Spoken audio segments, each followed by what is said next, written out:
Lagos, Nigeria. In addition, we have Advisor and Program Manager, Absanar Sagar, that will be joining us as well. Please join me in welcoming our moderator, Isabel Witzel, who is also the Program Manager. Ladies and gentlemen, she will now take the stage.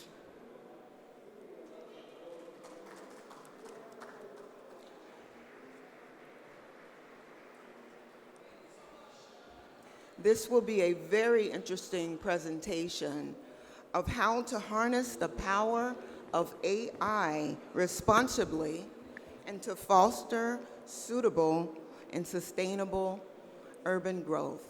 Isabel, thank you. Thank you very much, and it's my pleasure to welcome you here today. We're going to have an interesting conversation about opportunities of AI before we delve into some of the challenges and then a way forward on AI governance in cities. So let me delve right in. I'm very curious to hear from our panelists this morning how AI is governed in your respective contexts, what lessons you have seen, what practices you consider good practices that we can all learn from. So without further ado, let me start with you, Dr. Ahmed. I would love to hear examples from your context in a national government, Saudi Arabia.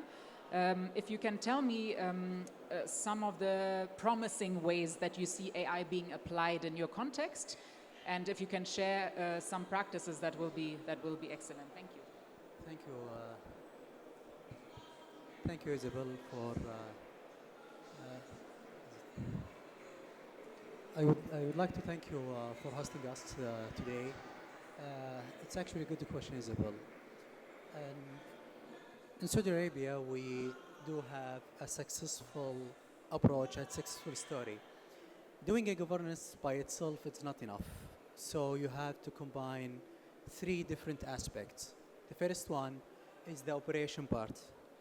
In Saudi Arabia, we do have the three main arms in one entity. It's called the Saudi Authority for AI and Data. So under the Saudi Authority for AI and Data, we call it SADAYA, we do have the National Information Center, which hosts all the data government in one place.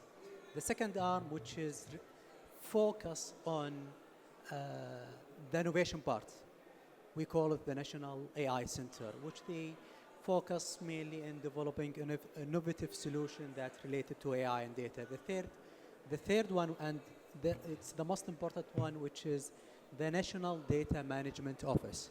So all these are under one umbrella. It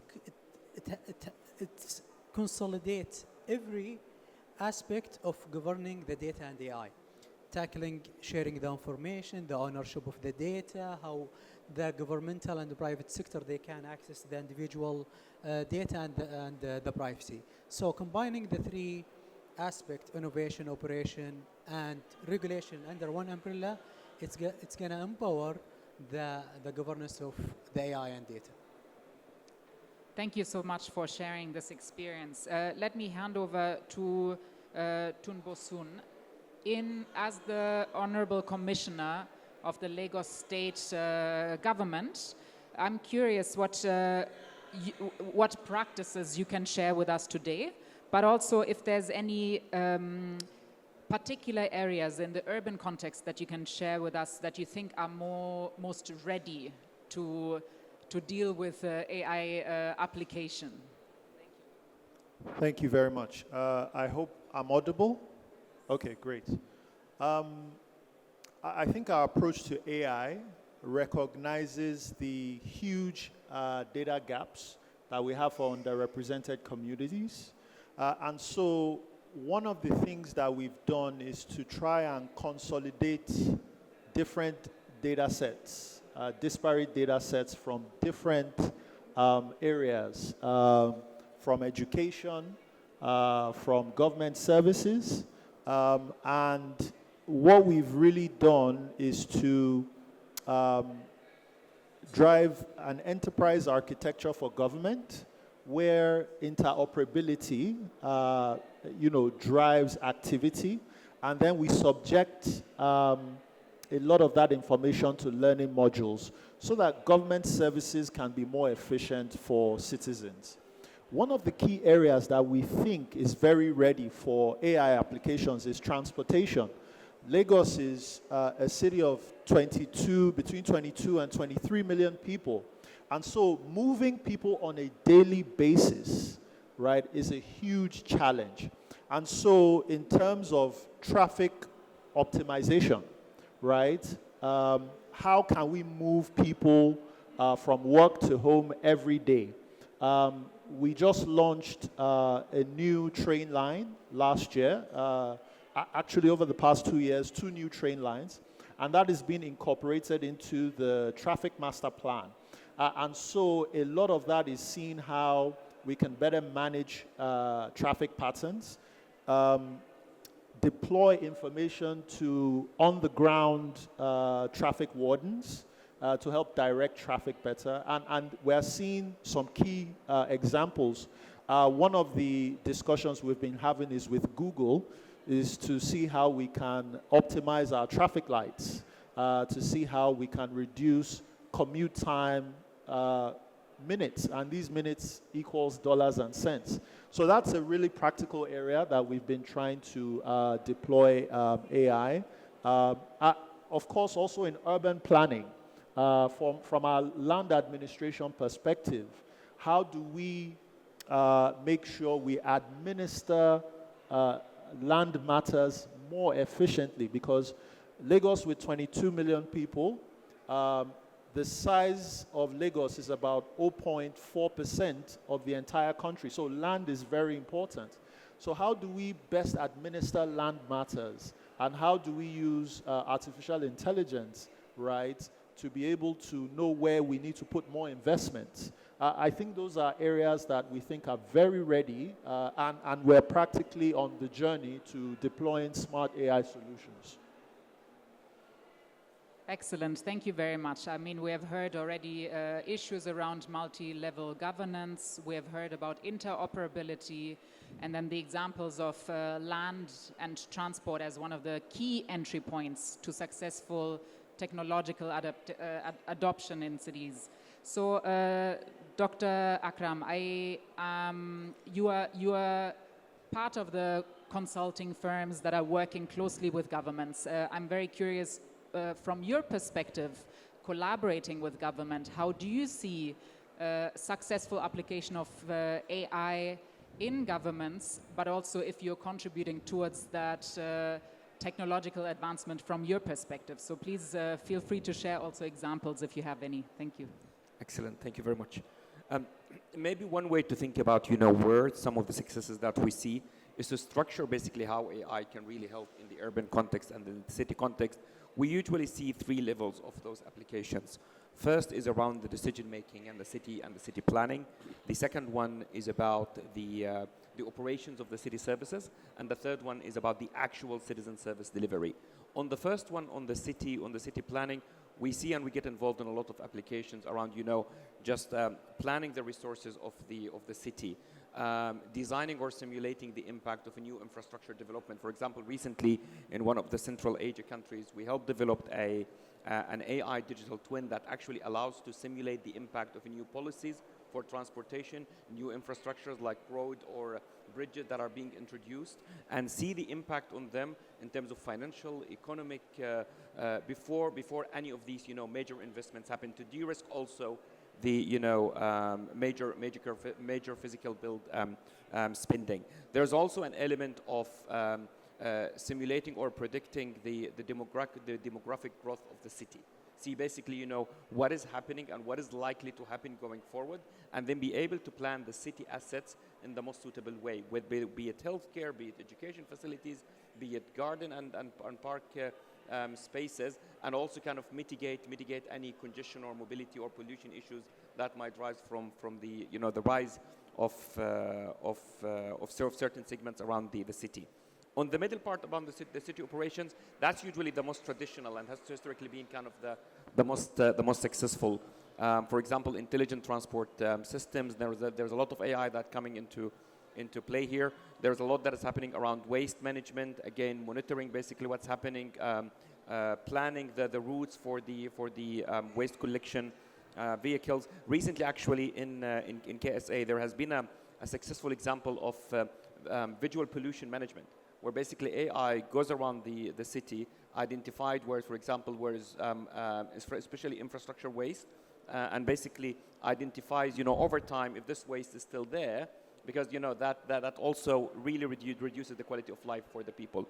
On the last part around the citizen delivery, especially with generative AI, a lot is happening and can happen when it comes to making it easier to interact naturally between the city and the people. Be it, for example, consolidating and analyzing all the feedbacks and the comments that the citizens share basically with the city, either through formal portals or through social media. There is an element of the advanced kind of ChatGPT-like portals to make it easier to navigate through hundreds and thousands of city and government services in a more natural way. And now with AI agent, there's also an opportunity to actually get some of these services delivered automatically by AI instead of citizens having to actually go and manually, physically, or even through digital portals have to still go through an exhaustive process to go through these to get these services done. Thank you so much for sharing that. Abdel Nasser, let me hand over to you. You're working with from a global perspective with UN Habitat and also with UNITAC. Can you share with us some of the promising applications of AI that you are seeing in urban contexts and share some examples as well? Thank you very much. It's great to be here. As you mentioned, from the global perspectives, one of the mega trends that's really shaping AI is urbanization. There's the new wave already happening, and it's continuously happening, where people are moving from rural areas into cities. And the second also dimension that comes with that is the demand for services. Residents and citizens are demanding more services than before in terms of how not only services are delivered, but what kind of services are delivered. The third angle that we also see that's shaping AI is city governments are actually grappling with large sums of data.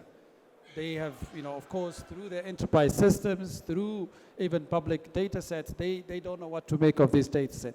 So that's where AI comes in terms of really making sense of that data and creating new products and services for cities. So as you said, some of the promising things that we see for AI to be applied in is, one, modernizing city operations. So of course, cities want to become smart so that they can deliver services. So there is an opportunity to leverage AI's capabilities in terms of whether it's computer visioning, whether it's a mapping, or whether it's data analytics and predictive modeling to really modernize operations and automate design of services.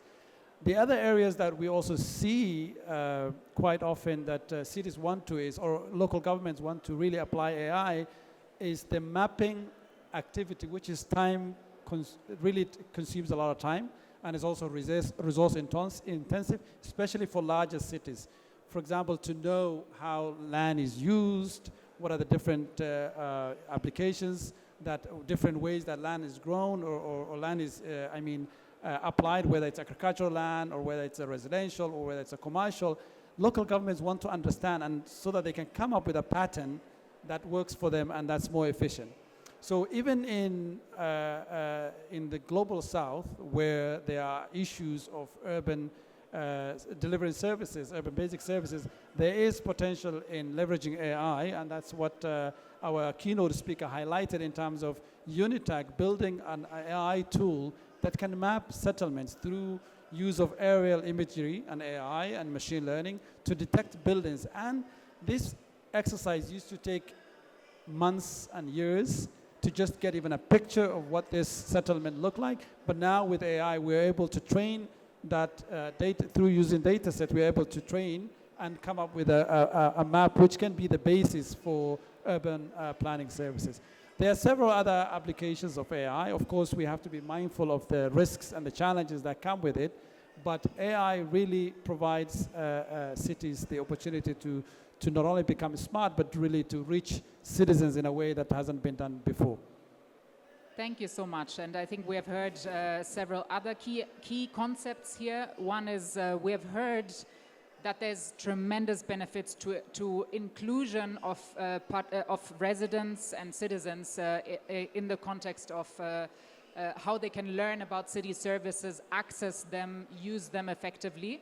And we've also heard how cities can now more effectively manage their tremendous amounts of data and analyze it in a much more efficient and faster way. So I think these are key concepts.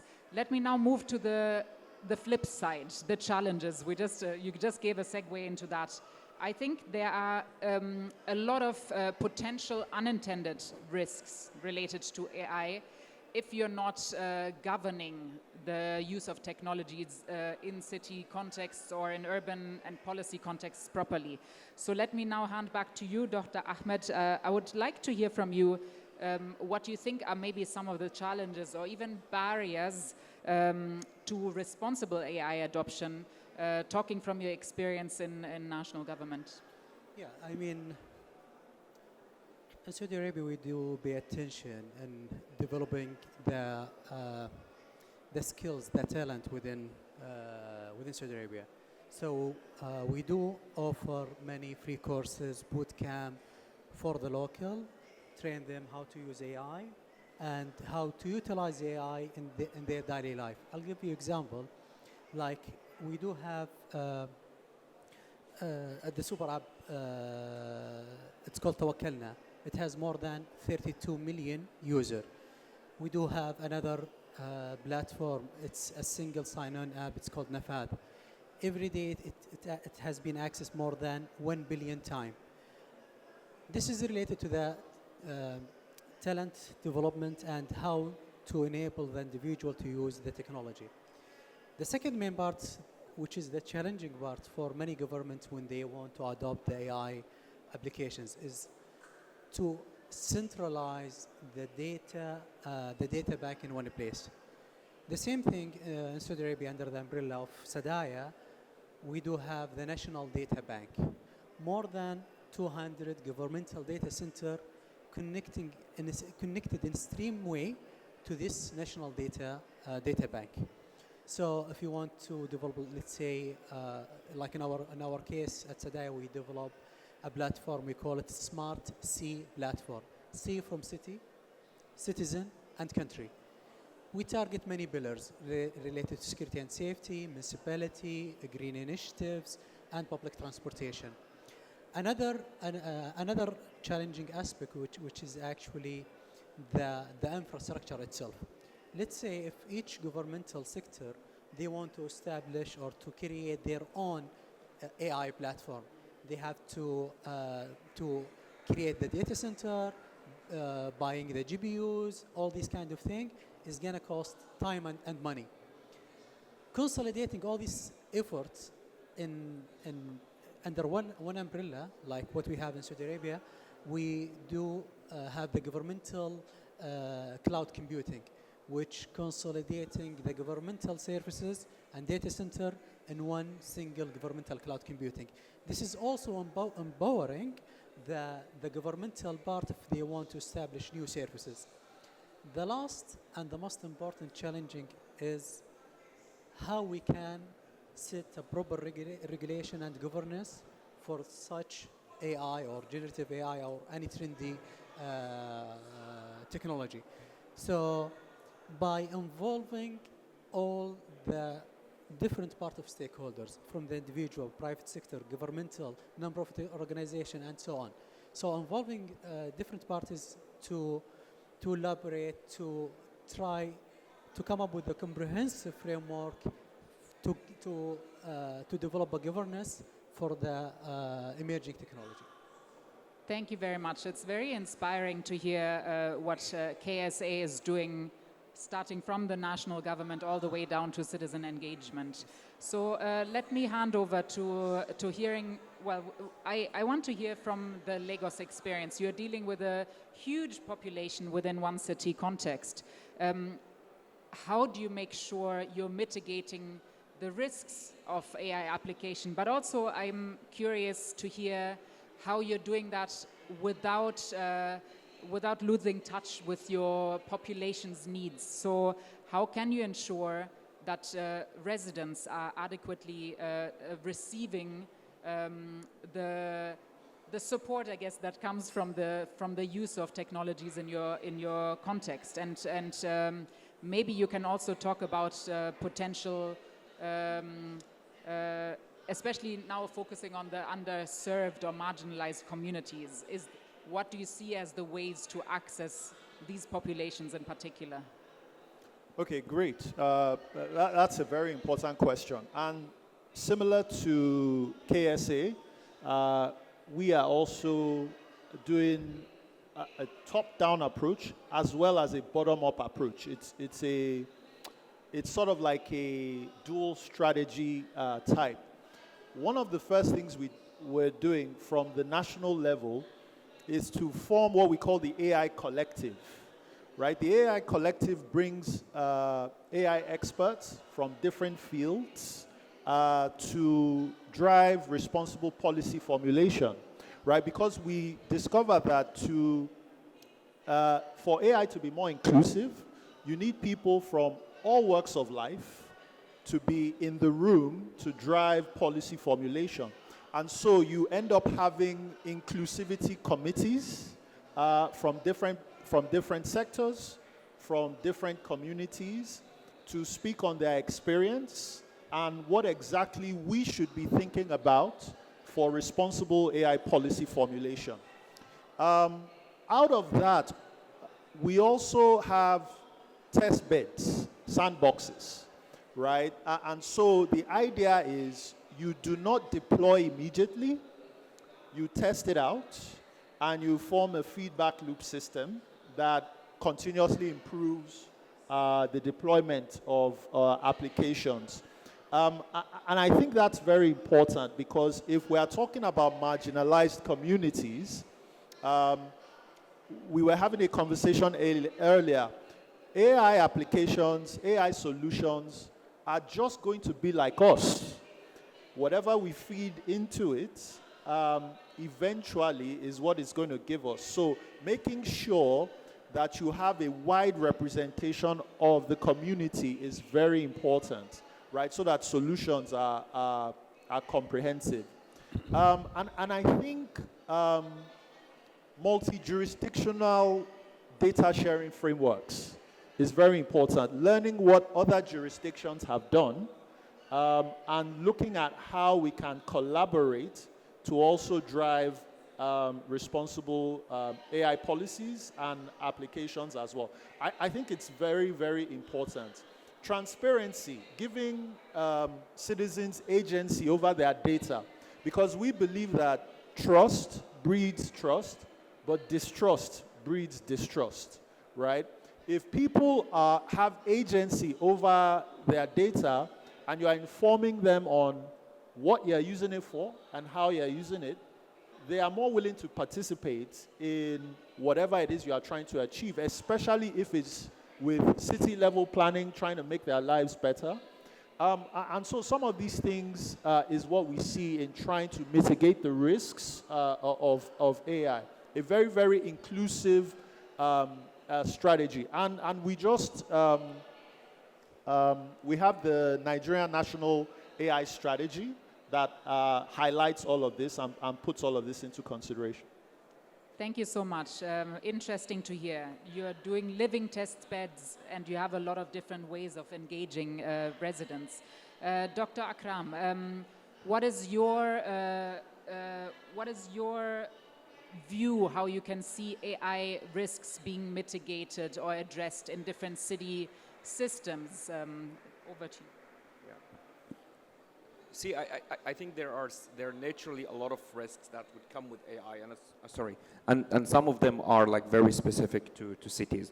For example, as we are dealing with cities, we're talking about people, and there's always the risk of over-reliance on AI, where basically AI would say, go and do this, go and build this, go and allocate your resources in one part of the city, not the other. If we over-rely on AI, without having the human in the loop, without having that business sense of basically what is actually the root causes behind these decisions and understand, what drives AI direction, then we risk just emphasize the divide within the city. We amplify the challenges that exist in the city. For example, some cities started experimenting with predictive policing. Very dangerous if that's done in a way that doesn't actually understand the root causes. Cities that rely on optimization of traffic. If it's a matter of, okay, I'm just going to manage traffic lights without actually trying to solve what is actually the problem, and some of it is structural human behavioral problems that technology or AI simply cannot solve for, then that's basically become dangerous. The biases that the colleagues talked about in data are also risky. There are a lot of good practices that are happening right now and being built in the private sector, like the major tech companies around responsible and ethical AIs, basically around identifying certain guidelines and procedures for dealing with certain types of data, with sensitive data that would impact individuals and lives. And a lot of these practices today can be borrowed pretty much as is, basically, to be embedded in the city.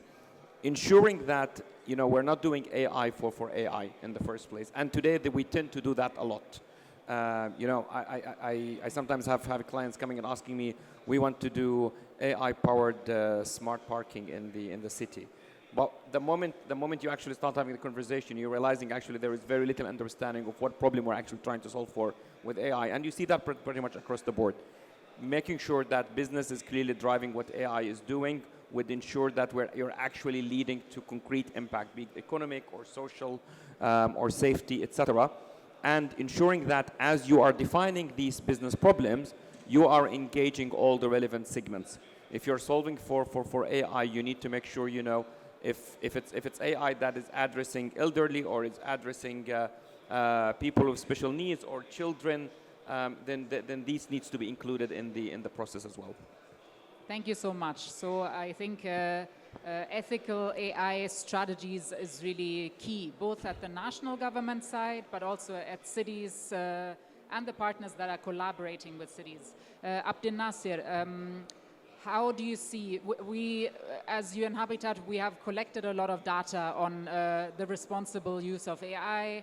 Can you share with us maybe some of the overall data? Can you share with us also your impressions of where we need to place most importance on making sure that we apply AI adequately and responsibly in city contexts? Yes, so at UN Habitat, we have done a global AI needs assessment study in 2023. And this report looked at the capacity assessment, the capacity gaps that exist within cities. And what we have learned is that although AI is promising and really well received in some areas, the capacity to leverage those capabilities doesn't exist. And this capacity is going beyond human or resources. Some of the areas that the report covered, for example, is data governance.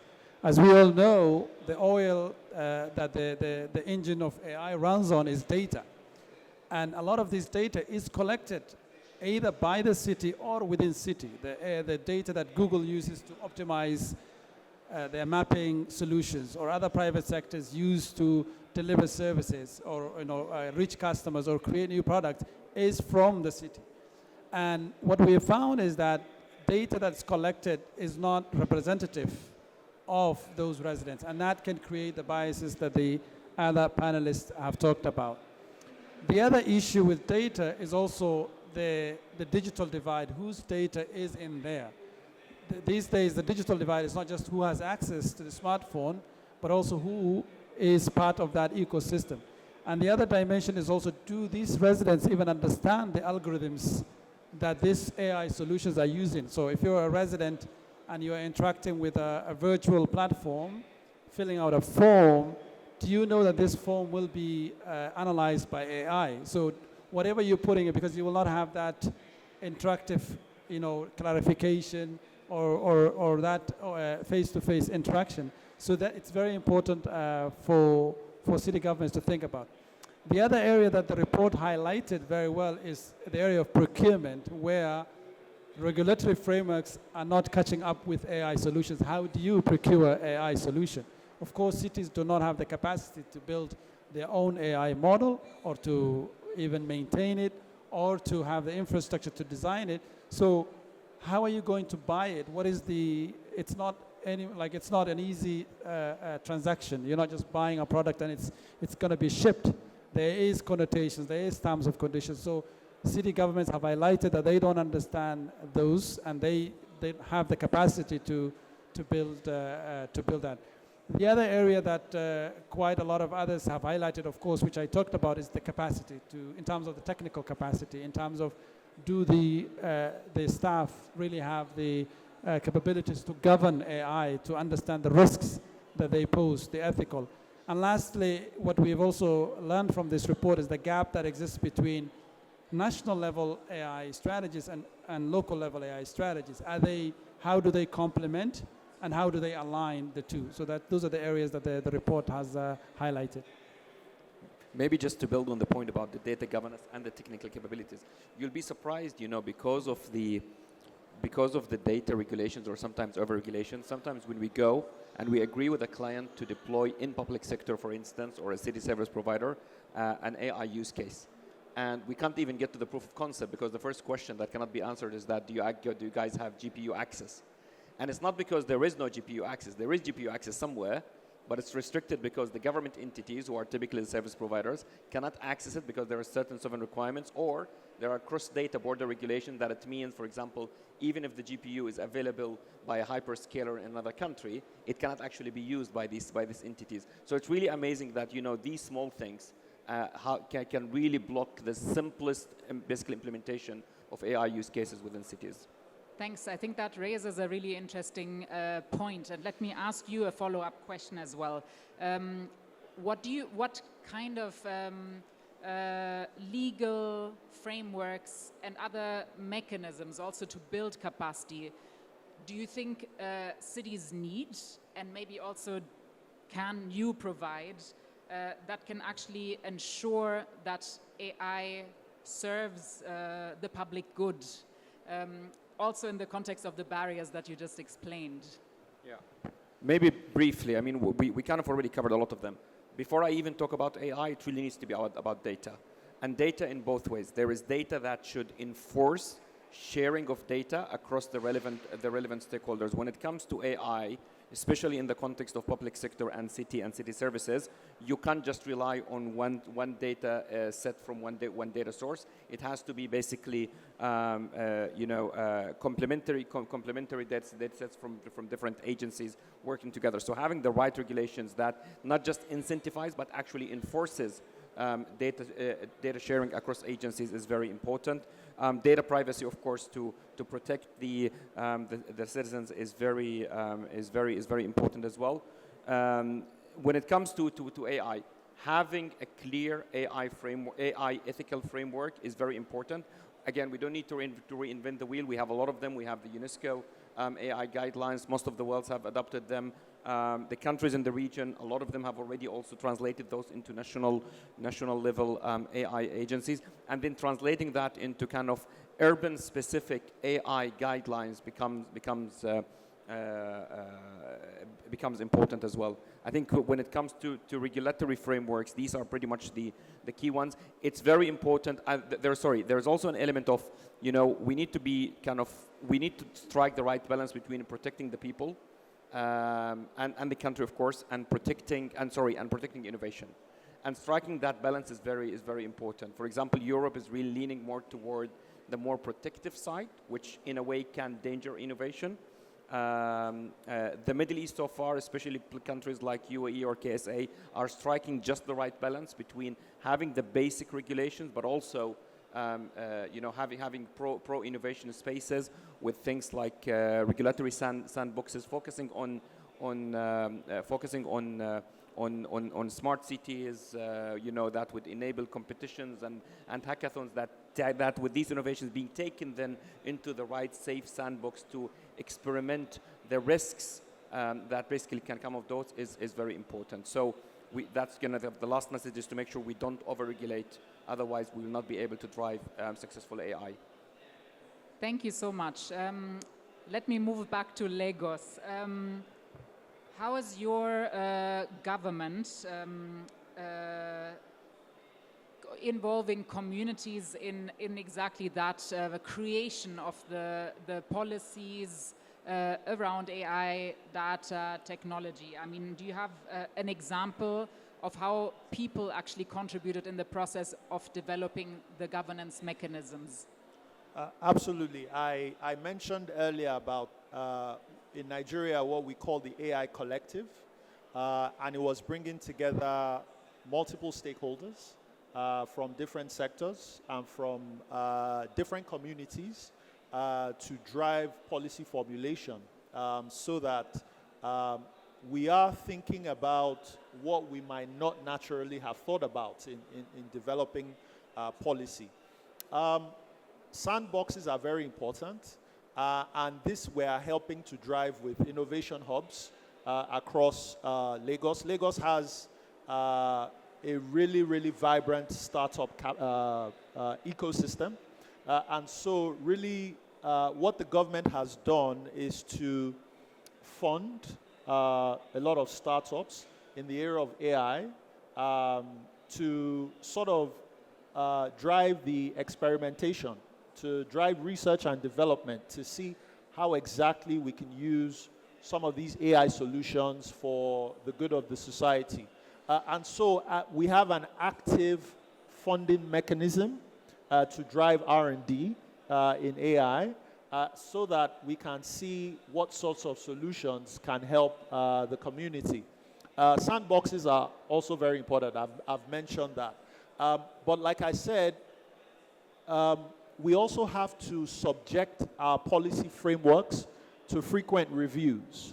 So say every 4, 5 years or whatever timing framework is unique to our jurisdiction. Because technology, AI is changing, right? And just like my colleague said, you don't want to overregulate. In fact, in Lagos, we've gone the guideline route. We don't want to put specific policies yet that might be onerous to small companies, especially innovating. And so we are going the route of guidelines to say, look, this is a good practice to be able to protect people's data while you're building AI applications. This is also good practice for you to make sure you are constantly checking for deep fakes or data manipulation, right? So those guidelines, right, to help companies steer them towards responsible AI development is the route we've taken as opposed to hard-nosed policies. Thank you so much. Now, in your view, how does KSA build the adequate capacities in the government and also in the local government contexts to ensure that AI achieves overall public good?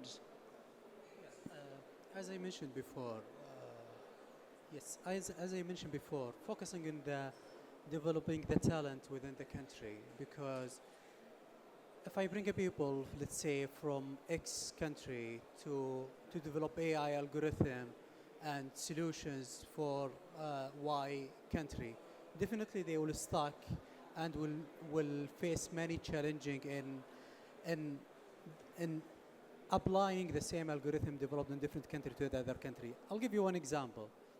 If we talk about visual pollution within the municipality domain, if I develop an AI algorithm that can detect the visual pollution utilizing computer vision in Boston City and I want to apply it in Riyadh City, definitely it's going to be failed. Why? Because the urban planning is different, the pattern of the building is different, and different type of item for the visual pollution is going to be different. This is, I mean, when I talk about the municipality domain, if I talk about the behavior of the people within the city, it's also different. The people, let's say in Saudi Arabia, they wake up early. The different country, they will wake up, let's say around 10 and 9 9 a.m. If you want to apply the congestion prediction solution, it's also going to be different. So developing the talent to develop AI solutions for their community, this is number one. Integrating the different governance from different aspects, from manufacturer, healthcare, education, transportation, in just one framework, it's not going to work. You have to test each one silo. After that, you will try to find where is the alignment between this kind of governance, how this one going to affect the other one. I'll give you an example. If you want to detect or if you want to predict the number of deaths from car accident only from the police record, it's hard. Why? Because the most accurate record that will be found in the Ministry of Healthcare. So combining those different, regulation and governance will support the accelerating and creating an impact from this kind of governance. Within Saudi Arabia, we have launched many sandbox that to test different governance in the level of the individual, the level of startups, non-profit organization, governmental sector, and so on. So what I see is the number one most challenging is how you can educate the individuals how to develop the talent within your country.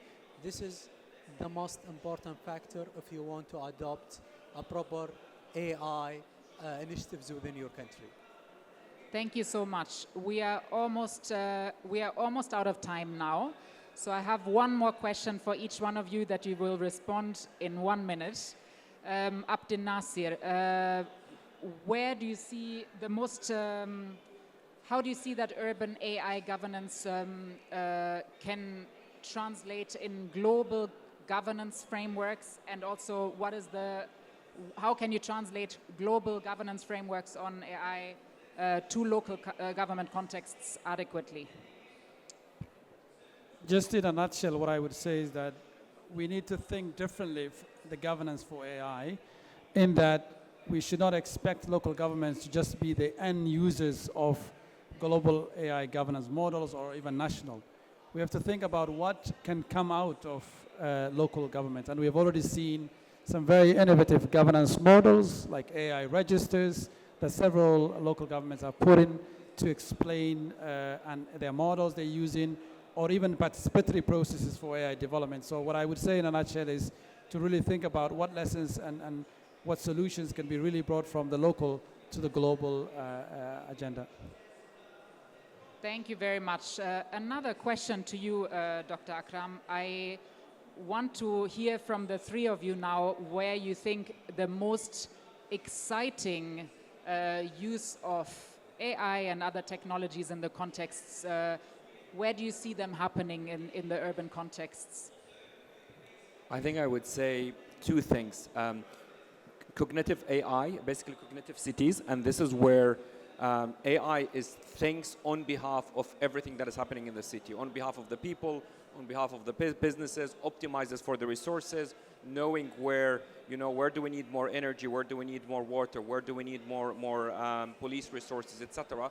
I think that's very important. The other interesting one is in the virtual city, like the combination of the metaverse and AI to create that extension or augmentation of the virtual dimension within the city, and having AI playing the role of the city service providers and in the metaverse. I think that's going to be an interesting thing that I know some people have their doubts on the metaverse, but I think within the next 5 to 10 years, we're probably going to see a lot happening there.